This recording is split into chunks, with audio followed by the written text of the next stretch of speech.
রাজ্যের সমস্ত টিচার এবং সরকারি কর্মচারীদের জন্য একটা গুরুত্বপূর্ণ ফরম্যাট এইচআরএ ডিক্লারেশন যে ফরম্যাট সেটা ফিল আপ করে এই জুলাই মাসেই জমা দিতে হবে। কীভাবে ফিল আপ করতে হবে এবং কোথায় কী লিখতে হবে এটা নিয়ে আজকে সম্পূর্ণ ভিডিও। প্রথমে as on 1 January or July এবং ইয়ার হচ্ছে 2024, জুলাই হলে জুলাই টিক দিতে হবে। তারপর পার্ট 1 এখানে যেটা লেখা আছে আই অ্যাম ম্যারিড, আনম্যারিড, উইডোয়ার যেটা হবে সেটার মাথায় টিক দিতে হবে এবং বাকিগুলোকে কেটে দিতে হবে। তারপর নেম অফ দ্য স্কুল বা অফিস, এখানে স্কুলের নাম বা অফিসের নাম।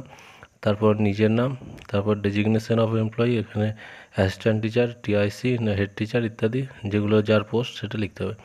তারপর এমপ্লয়িজ প্রেজেন্ট পে, যেটা বেসিক পে এবং গেট পে মিলে, অর্থাৎ যেটা যোগ করে যে আপনারা যে বেসিক পে সেটা এখানে লিখতে হবে। এটা ব্র্যান্ড পে আর গেট পে মিলে হয় বেসিক পে। তাহলে বেসিক পে যার যেটা সেটা লিখতে হবে, অবশ্যই জুনেরটা নয়, জুলাইয়ে, অর্থাৎ ইনক্রিমেন্ট হওয়ার পর জুলাই 1 জুলাই যেটা বেসিক পে সেটা এখানে লিখতে হবে। তারপর এইচআরের জায়গায় বেসিক পের 12% বার করে যেটা কাটা হচ্ছে সেটা লিখতে হবে।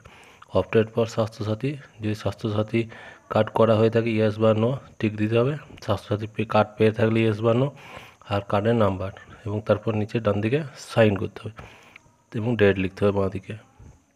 তারপর পার্ট বি আছে, যেখানে মাই ওয়াইফ বা হাজব্যান্ড ইজ বা ওয়াজ নট ইন সার্ভিস, এটা একটা কলম।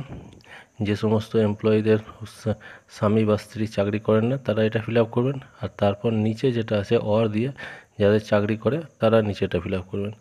এখানে ইন সার্ভিসে কী কী সার্ভিসে কোন সার্ভিস আছে সেটা সম্পূর্ণভাবে উল্লেখ করতে হবে। নেম অফ দ্য স্পাউস, অর্থাৎ স্বামী বা স্ত্রী যে যিনি চাকরি করেন তার নাম। তারপর অফিসের নাম, address of office, present basic pause present pay, অর্থাৎ ব্র্যান্ড পে এবং গেট পেমেন্ট যে বেসিক পে সেটা। তারপর এইচআরে কত সেটাও লিখতে হবে। তারপর whether spouse opted for government housing পান কিনা। তারপরে এফে আছে অপটেড ফর হেলথ স্কিমের আন্ডারে আছেন কিনা। তারপর আছে অপটেড ফর আন্ডার স্বাস্থ্যসাথী স্কিমে আছেন কিনা, ইয়েস বা নোতে টিক দিতে হবে।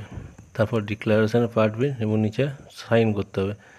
এবং এখানে যে নিচে সাইন করবেন স্পাউস অর্থাৎ স্বামী বা স্ত্রী, তার নিচে সংশ্লিষ্ট স্কুলের হেড টিচার বা টিআইসিকে সিল সহ সই করতে হবে। এবং বাঁ দিকে এসআই সাহেব অবশ্যই সই করবেন। যেখানে ভেরিফাইড বাই এসআই বা এইচওয়াই বা এইচওডি লেখা আছে, এখানে এসআই সাহেবরা সই করবেন প্রাইমারি স্কুলের ক্ষেত্রে।